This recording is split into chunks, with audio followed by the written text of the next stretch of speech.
to a credit consumer before a credit agreement can be enforced.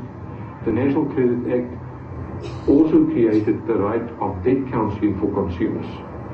So, in any case, a credit provider must follow these procedures that is defined in the National Credit Act before they can apply a set-off, even in terms of the common law. Never have your own banking account at the same bank as where you have your mortgage.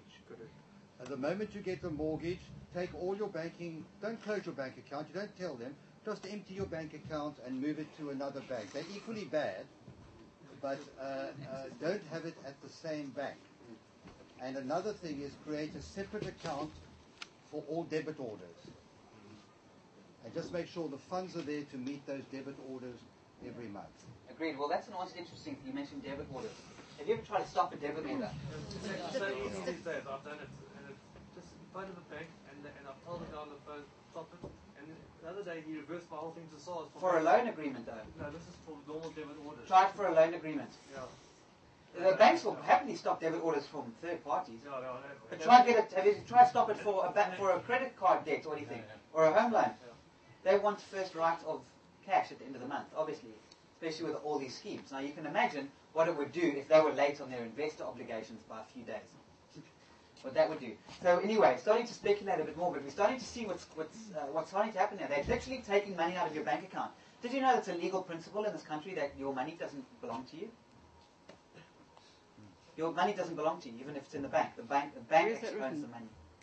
It came out, if you go and have a look at, it came out about 6 or 9 months ago, and I think it was written in either Polity or legalbrief.co.za, and there were a few articles on it as well.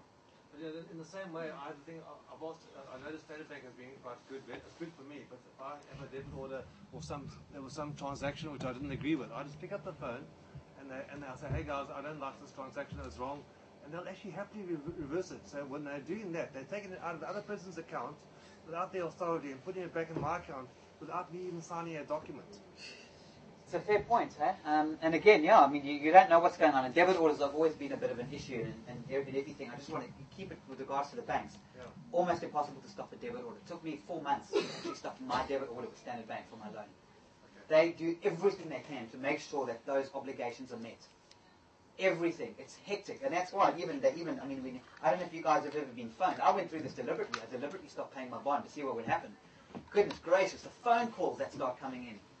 Have anyone ever been through that with those phone calls and they just non-stop? Jeepers, these guys are hectic, eh? And people say, well, why would you do that deliberately? And the answer is, I need to know what's going on because, a lot of solutions that you mentioned, move your bank accounts. Yeah, they'll work, but for how long? How long before the banks start doing interbank transfers? I don't think they do that. No, they don't now, but I'm saying how long before they do. No. We're dealing with one institution, no matter what you say. I was asked to comment on the Bills of Exchange Act and how the Bills of Exchange Act is the same all over the world. In fact, our Bills of Exchange Act is almost word for word that of the Canadian Act. It's the same as America, all the way to India. America's been codified. It's a bit different. Principles identical. All over the world, we have the same statutory body that controls the money system, essentially. The basics of the money system. So I just heard a comment there that they won't start doing that. They'll do anything they want.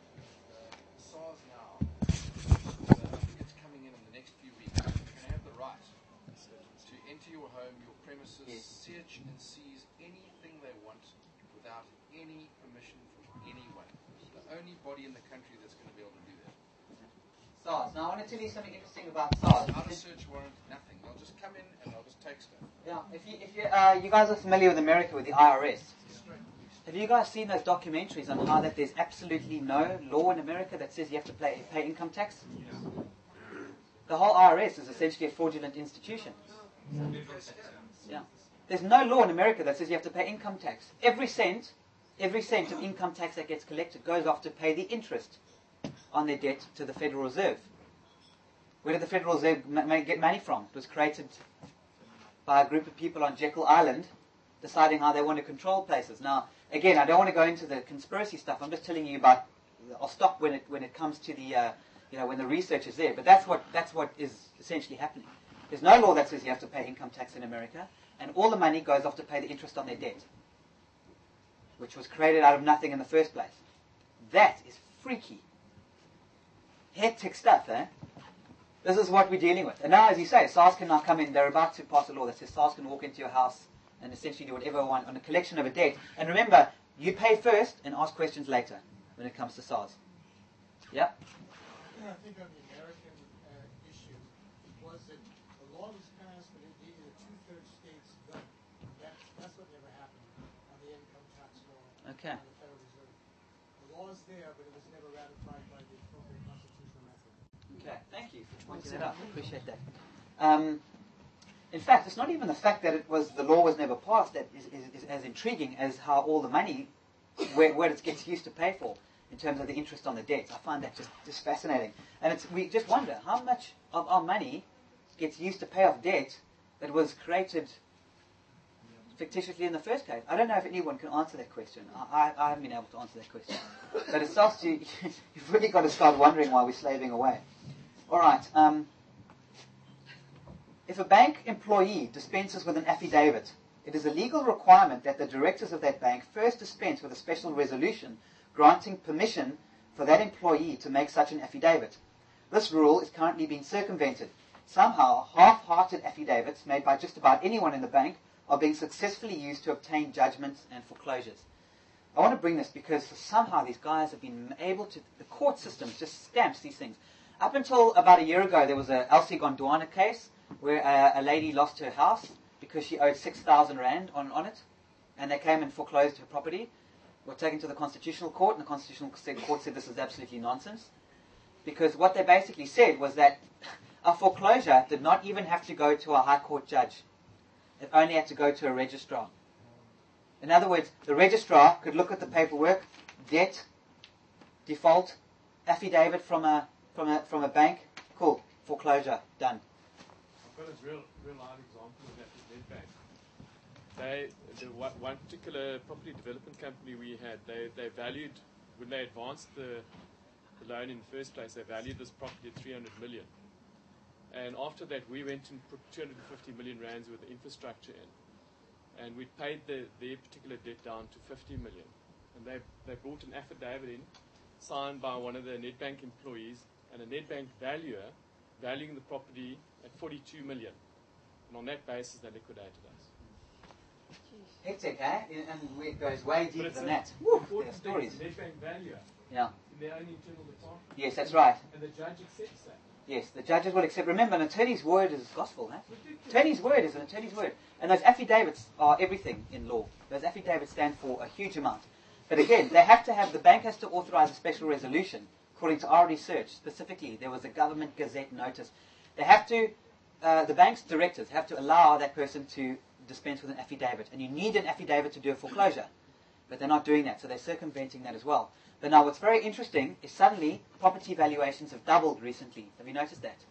But that's not the bank valuations, that's the council valuations. So that they can charge more because the council taxes and fees are all based on valuation. So they just ramped up all the valuation. So on one hand you've got undervalued here, and on the other hand you've got overvalued here. The entire thing is such a scam. And let me give you another example. We talked about liquidations and sequestrations, right? Somebody can come and sequestrate you for 100 rand. That's it. If you owe someone 100 rand, you don't pay it. They can come and sequestrate you, which means you're no longer in control of your assets. Which means that they appoint a liquidator, and it's hugely expensive because we've already, as we discovered, the liquidators that they appoint, they charge huge fees. They have actually, I will give you documented stories when liquidators have called meetings on the person who's being liquidated, said, "Can you just please check your address? Thank you," then left, and then given them a bill for several thousand rand. They literally have meetings, get them in so they can charge their fees. It's one of the most diabolical situations.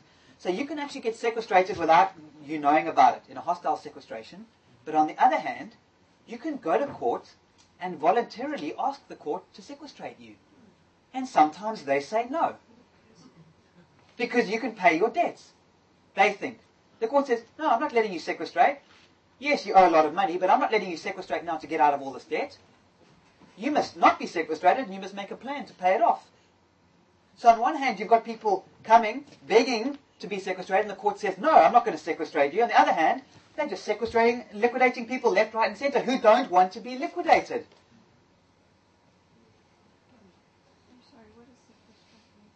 sequestration and liquidation are similar. They're basically you and your person are illiquid, which means all your assets are frozen. They appoint somebody to come in, and then they are going to take all your assets, sell them, carve them up, auction them, and then pay off your creditors. Companies do liquidated, people and trusts sequestrated. Yeah. So we in insolvency law, jeepers. That's why we actually ended up doing a march in Pietermaritzburg for this, to try and bring some awareness to what's actually going on here. Again, this is just one of the many things that's going on. And remember, guys, exponential curve. This is not getting better, it's getting worse. And it's getting worse faster and faster. And for those of you like me who've got children, the only reason I have such a good relationship with my son is because I can look him in the eye knowing that I'm doing everything possible to make sure the future that he grows up in is not going to be what is coming our way very quickly. Now, when a bank makes a deposit, they are prescribed by law to adhere to certain administrative procedures outlined in the Banks Act. This is to ensure that the required liquidity procedures are adhered to. Banks are circumventing these procedures and are engaging in unlawful deposits, placing the entire economy, entire country at risk. There's actually, in the Bank Act, if you look up deposits, there's actually explains what is supposed to happen when the bank makes a deposit. Now phone up your bank and say, can you please confirm to me that when you deposited my loan into my account, the money I borrowed from you, that you adhered to all these requirements? You want a non-answer? Go and ask them that question. It's rampant. It's so rampant and so blatant and so in our face. But the way that I like to look at it is, it's like we're all sitting on, it's like when you're sitting in the sun in the afternoon by the pool. And then you're lying there and you're relaxed, and then the shade comes. And you go, oh no, things aren't not so nice anymore. So what do? You move into the sun again, and then you lie back in the sun, and then the shade comes again. And then, oh dear, then you keep moving further and further back. That's essentially what we're doing. Every time there's a problem, the sun starts to set. We just keep moving back and hoping that we can find a little bit of light. When are we going to realize that the sun is going to set? Because the sun is setting quickly. There's an overall sense of conduct and legal justice required for the good of the community. Boni mores. Someone mentioned contra bonos mores just now as well. Summary judgment is a process which has been called a draconian measure by our very own honourable judges. Judgments against homes and assets granted in this manner tears apart the very fabric of our constitution. And I agree with this, because essentially what's happening right now is these judges are just literally, these foreclosures are just going, and these asset stripping. Now, I wouldn't mind that so much if they generally didn't know. But when you bring them a legitimate argument, wouldn't you say what we've discussed here today is something that should be met by top lawyers, top judges, people in government? They should be addressing these issues. But they're not. And this I have exception to. It's one thing to remain ignorant when no one brings it up, but when we actually go to court and talk about it, that's when things change. Now, in the Michael Tellinger hearing, I was there, the judge actually said to Standard Bank, he said, I'm just here for one reason. I'm here to see if this guy owes you money or not. This is really important, because what you start to see is that what is the role of the courts? Is it to administer justice, or is it to act as a bank? Who owes who money? That's all it is. Where are the debits and where are the credits? Who's the creditor and who's the debtor? That's all they care about. The fact that they have to do these laws and that just irritates them. It irks them. In my hearing, the judge actually took out his pen and started working out how much is owed.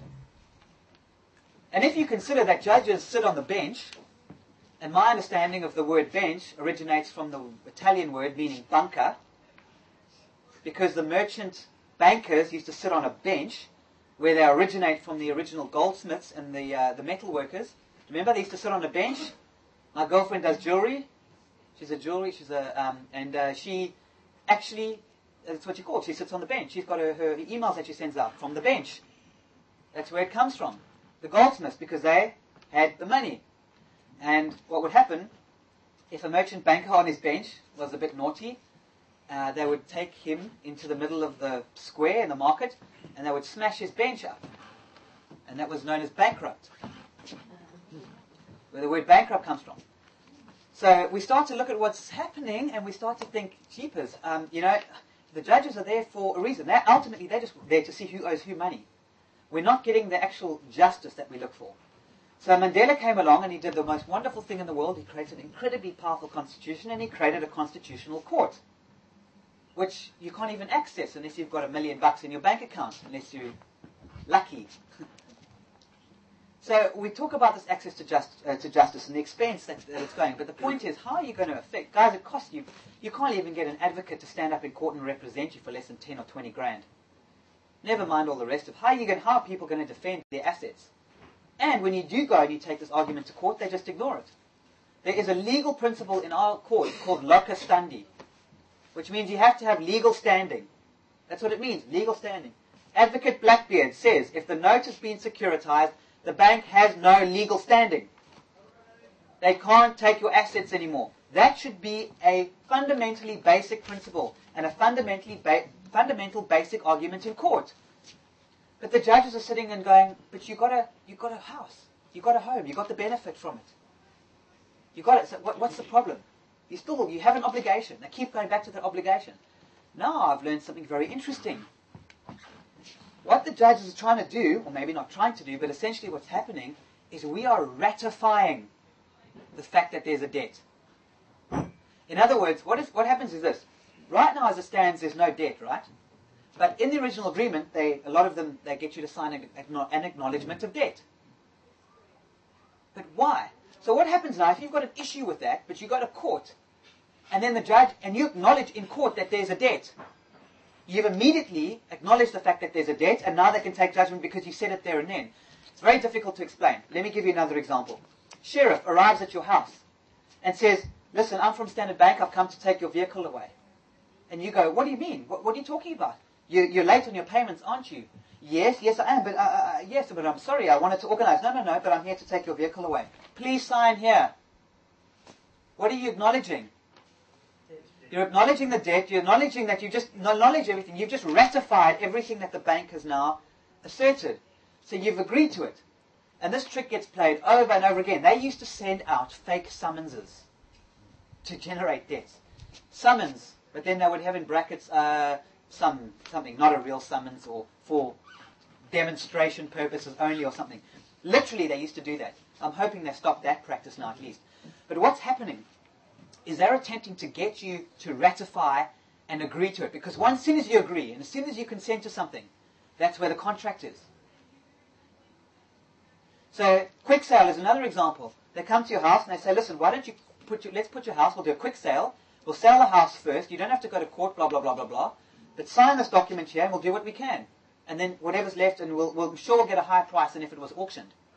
They terrify the living daylights out of you into submitting and agreeing to stuff so that they can then use that agreement against you.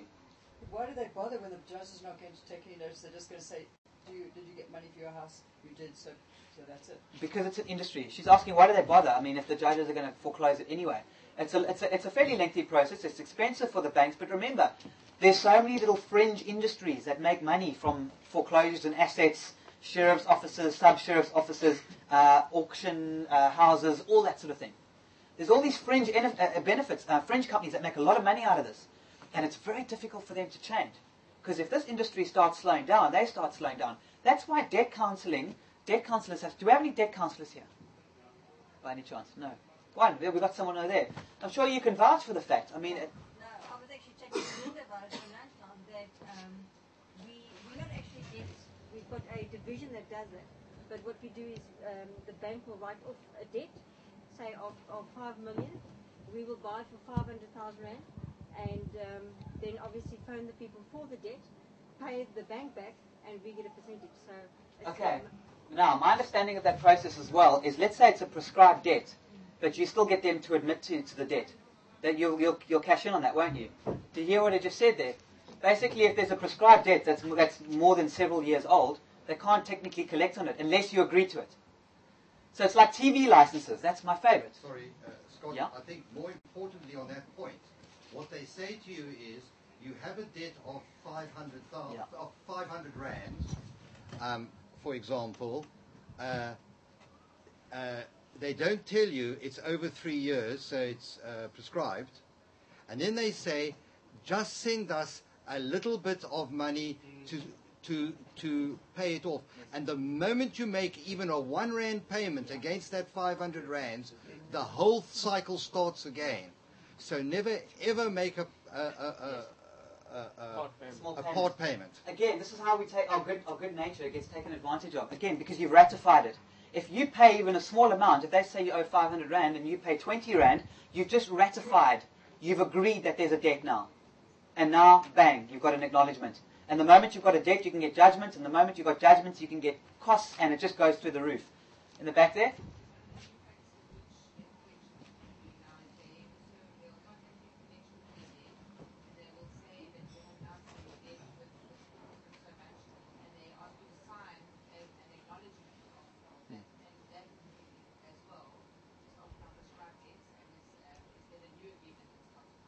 That's right. That's it. It's all to do with ratification. It's all doing to agree. Once you've got that, signed that acknowledgement of debt, that's when they've got you. Because once you've got an admitted debt, bang, that's when your rights. You're giving your rights up, and you do it out of fear because you don't want to go through judgments and then have extra costs, and you're hoping that you can do something about it. This is how we are so taken advantage of. It's just extraordinary, and you can imagine how mostly illiterate people are in this country. How do they get by? Get absolutely, totally nailed. The only way they can survive is on more credit. Apparently there's queues for those personal loans that you get. It's just queues outside the door. There's no little banners. You can walk through in various areas, go through the townships. You see these FNB banners and ABSA banners and stuff. You go there, there's someone at the desk there giving out loans, handing them out. That's what people are living off. It's total and utter debt slavery. It's hectic stuff, eh? We're now sending out free credit cards again, by the way. Free credit cards again, eh? Yeah, with a nice flat little credit limit. Just randomly. I mean, I've recently received a card with a 50,000 Rand credit limit. The bank doesn't even know me. So where they got my information from, I don't know. They send me a card. It's suddenly easy. What's that for? Sorry? Oh, it's because they won't have something to sell. Yeah, I guess so. I mean, they don't even know me. Yeah, they've just done that for me too. Yeah. Sorry, I just want to. You talked about getting legal representation against banks. That is virtually impossible, and I think you experienced that. What the banks do is they have virtually tied up every law firm in the whole of South Africa of any size by promising and giving them conveyancing business. Now, many legal practices would not exist without conveyancing. So they then are getting conveyancing from the banks, with the result that they will string you along right up until the court steps, and then they'll turn around to you, the lawyer, and say, there's a conflict of interest, I can't represent you anymore, and you have to walk into court without a lawyer after waiting 3 years for your court case. So, and that has happened in practice many times. So it's virtually impossible to get a lawyer to represent you. There might be a good one in South Africa, but I don't know where he is. No, there are a couple. I have met a few of them. Believe you me, there are a few. Very, very few. In fact, there's a lady in Port Elizabeth that just happened. She went into court. The guy dropped her client at the last minute, advocate, half an hour before the court case. Literally, she went in. She got an extra day's grace. But in order to get they had to pick up documents from the opposition by 4 o'clock. So she had to work through the night to get the papers done. She was late walking into court. The judge went ballistic at her. She's basically criminal charges, pulled off the law society. 15 years she's been practicing as a lawyer. All up for within minutes, just like torn apart. This is the kind of stuff that we're playing with. That's why, as far as I'm concerned, the only way that we're going to be able to do something here is if we start doing it together. There's really no other way. Naven? You speak a bit louder.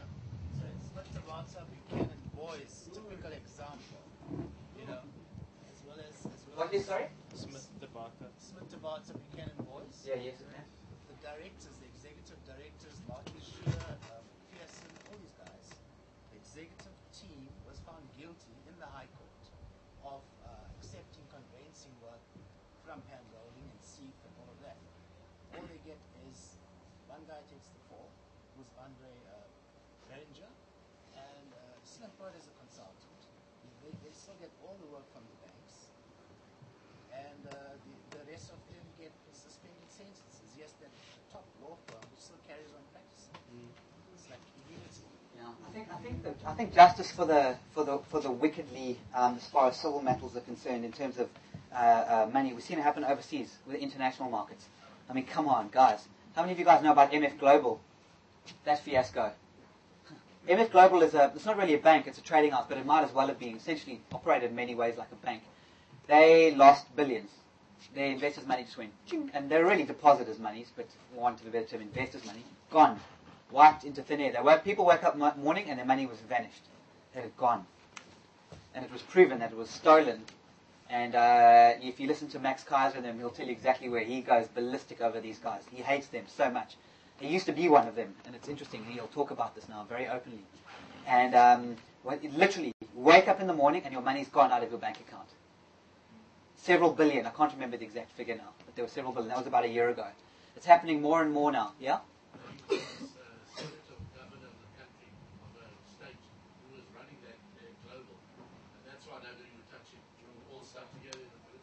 Yeah, no, they were. No, it's... No, they'll carry on. Yeah, it's extraordinary what these guys get away with. That's why for me, within the system, and I'll talk about that just now and what we plan to do about this, but it's about us. It's not about the system. I don't think we can change or fix the system. I think it's way too broken. Last question? Yeah. You can replace it. From Lloyd Blankfein, head of Goldman Sachs. So they've driven millions to the brink of starvation by manipulating prices and what have you. So we're doing God's work. They probably are. Yeah. Right. The legal relationship between a bank and its customer, and this comes to the legal relationship between a bank and its customer is fiduciary, not dissimilar to that of a doctor and his patient, an estate agent and a homeowner, or a lawyer and a client. By engaging in secret and underhanded dealings, and by not disclosing the full truth up front, banks are taking full advantage of their customers in the name of profiteering. As such, this fiduciary relationship has been broken, which is a most grave and serious crime. The crime is perpetuated when the principal fails to answer and even bluntly ignores the requests and pleas of the customer in their hour of need. And that fiduciary relationship is really important because they're supposed to be. In the old days, you could go sit with your bank manager and it was in confidence and you would come up with an agreement as to what you could do. Those days are over. You just can't do that anymore. I mean, I believe most bank managers will tell you that their powers have been stripped. There's nothing there anymore. They're paper pushers. They don't have that kind of power anymore. It's all been centralized. It's all been pushed to the big law firms. It's all over the place, and they're just literally ramping it. It actually just doesn't make any sense, really. If you really go into it, it just doesn't make any logical sense why a system would continuously get people to assist in its own demise. I mean, it's weird, unless there's some plan that I'm not aware of that's in the future. So anyway, should this action be successful, what are the benefits to the average South African? Interest rates will be reduced, thus significantly reducing monthly repayments. Banks will become more forgiving when dealing with defaulters. Forced austerity measures currently being implemented in several countries around the world will be reduced or even avoided here in South Africa. Because make no mistake, they are coming. If you don't believe that austerity measures are not even here yet, you need to look. It's hectic, guys. Look at the toll roads. Look at what's happening with the police. I don't know what's like too much about in Cape Town, but Metro are now starting to be everywhere. They're all trying to generate revenue. It's all about generating revenue. They're trying to get more cash in. Yeah? Scott, question. You only spoke of private individuals and banks. What about municipalities that are lending money, but without, as a ratepayer, they just say, well, we need money for road. We go out there and sign this document. Will this court case also have an impact on that? Well, this court case will impact in all money lending transactions because once we disclose what's happening with the transactions, here's a good example. You guys are all familiar with the toll debacle, right? The toll roads. How many of you guys knew that Sanrail has securitized? They've pre-sold all the money they were a whole bunch of money they were expecting. The future incomes has been pre-sold to an investment. I don't know what the specific details. I know it's been securitized.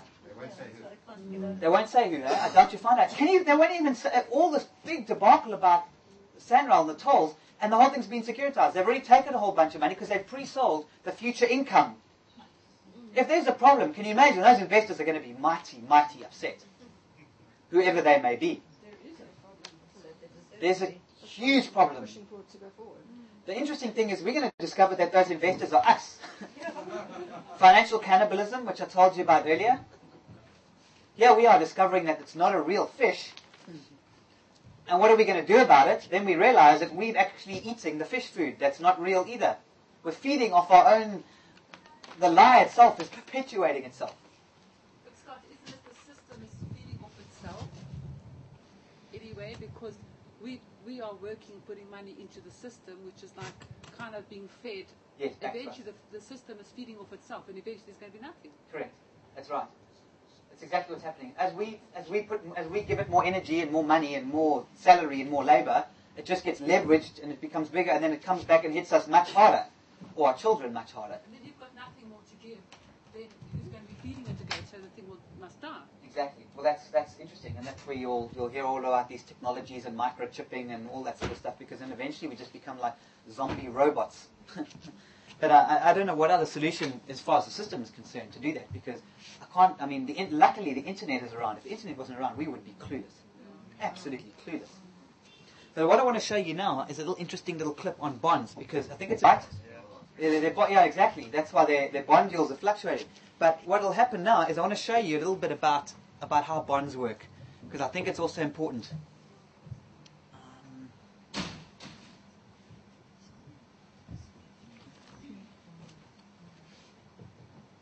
We were told that, oh my God, your deficit in the U.S., et cetera, is out of control, and so interest rates are going to go up, inflation is going to go up, et cetera. That didn't happen. These interest rates are at record lows.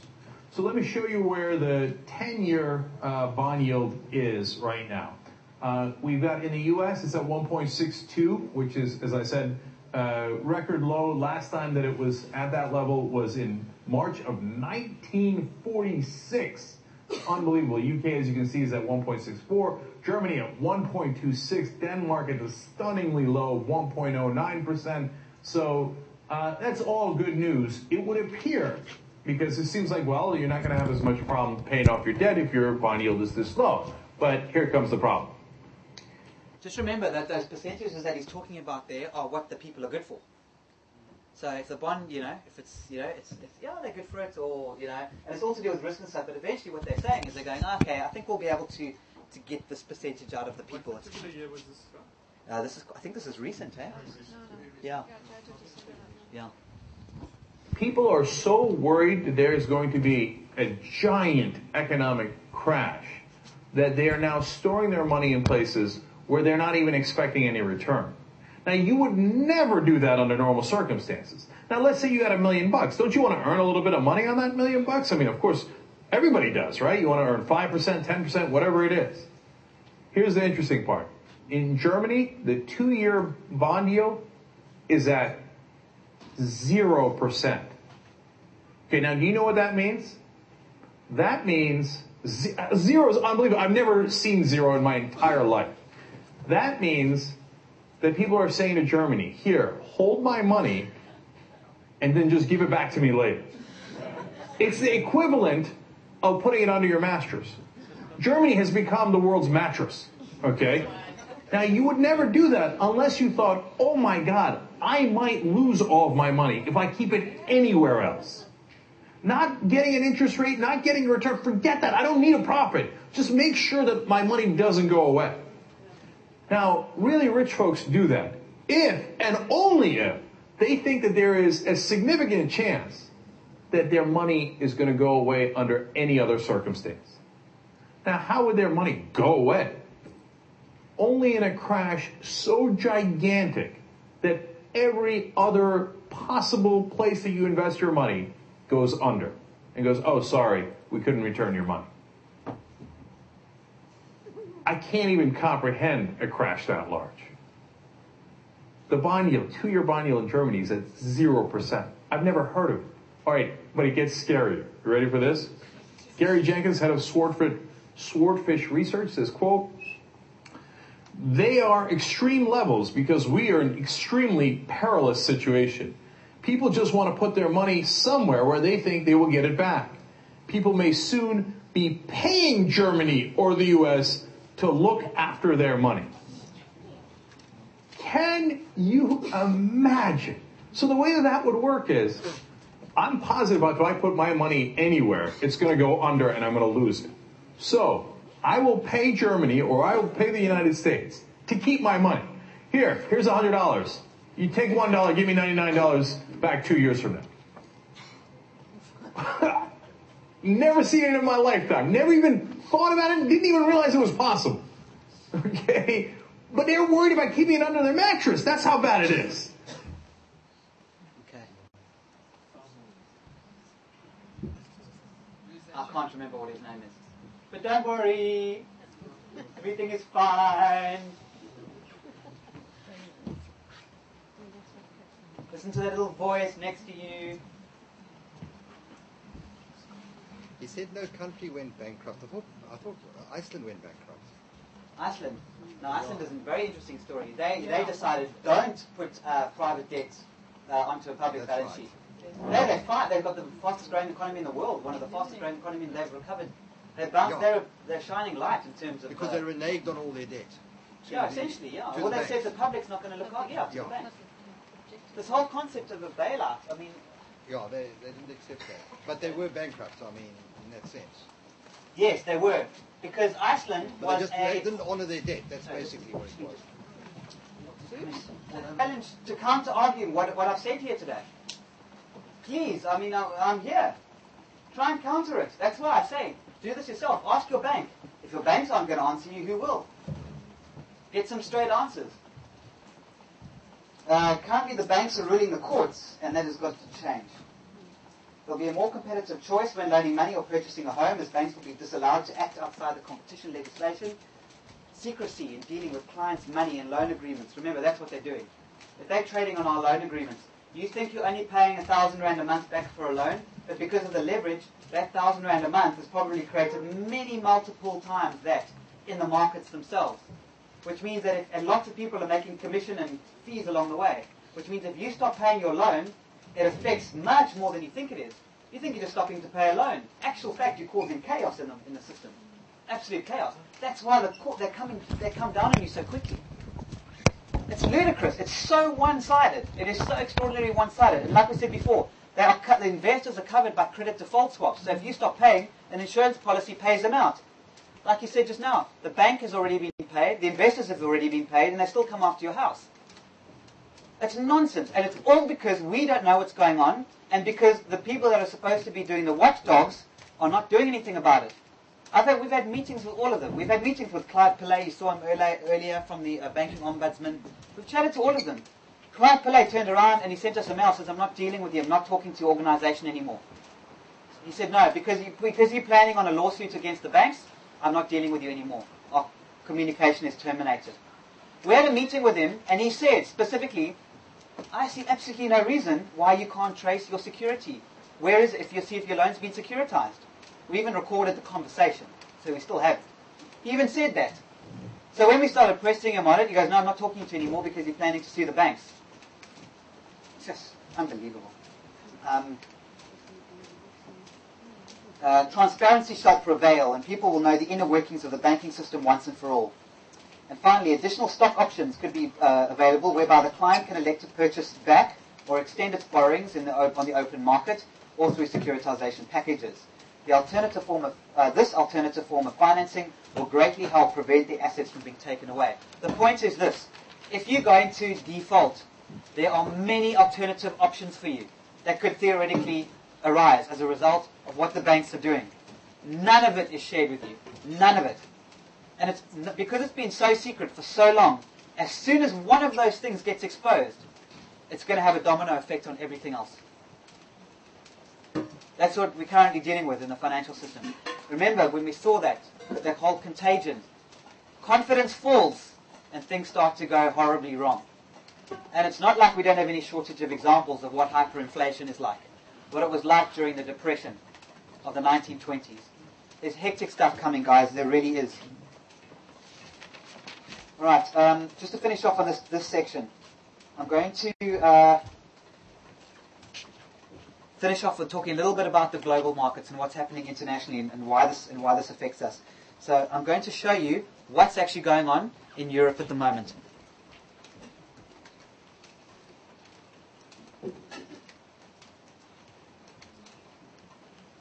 Thanks for your time. Very good to be with you, Brian. Good evening. Now, you're a market economist. Yes, well, most economists are market economists, Brian, to a degree these days, yes. How do you think things are going at the moment? Well, there's a great deal of international concern. I mean, we're taking a toweling, but things will sort themselves out, Brian. This is what a market does. Well, can you explain to me how it all works? How the economy works? Well, yeah, what's the problem at the moment, for instance? Well, what we've got at the moment is an international credit crisis. Yes, how does that happen? Well, I'm a bank, Brian, and I borrow money and I lend it out, and I charge more to the people I'm lending it to than I pay to the people from whom I'm borrowing it. Well, who do you borrow money from? Well, from, depositors, Brian. Have you got a dollar? Well, I borrow your dollar and I give you, there's your bank balance. $1? $1. Right, okay, and you pay interest to me on that? I do, but I also charge you fees. Well, why do you charge me fees? Because, Brian, I'm looking after your money. Your money is secure with me. I'm a bank. I mean, this is a very important amount of money. This is probably your nest egg. It's safe with us. And how much interest do you pay me? Approximately the same as I'm charging you in fees. Oh, good deal for me. Well, your money's secure with us, Brian, and I then lend that money to businesses, and those businesses generate income. This is how we build an economy. Yeah. And they put that income into the bank. They do, of course, Brian, and that builds the savings pool, and we can invest more money. Well, who do you lend that to? Well, the people who need credit, Brian. You see, money creates more money, so if we can create money that creates more money, we're broadening the economy, we're expanding it all the time. Yeah. But shouldn't people just buy what they can afford? You don't need to afford the things you're buying, Brian. You need to afford the interest on the money you need to borrow in order to buy them. And you're charging high rates for all this? We do hop into them a wee bit on the credit rate, Brian. We stick the hydraulics under that because it's a slightly higher risk strategy.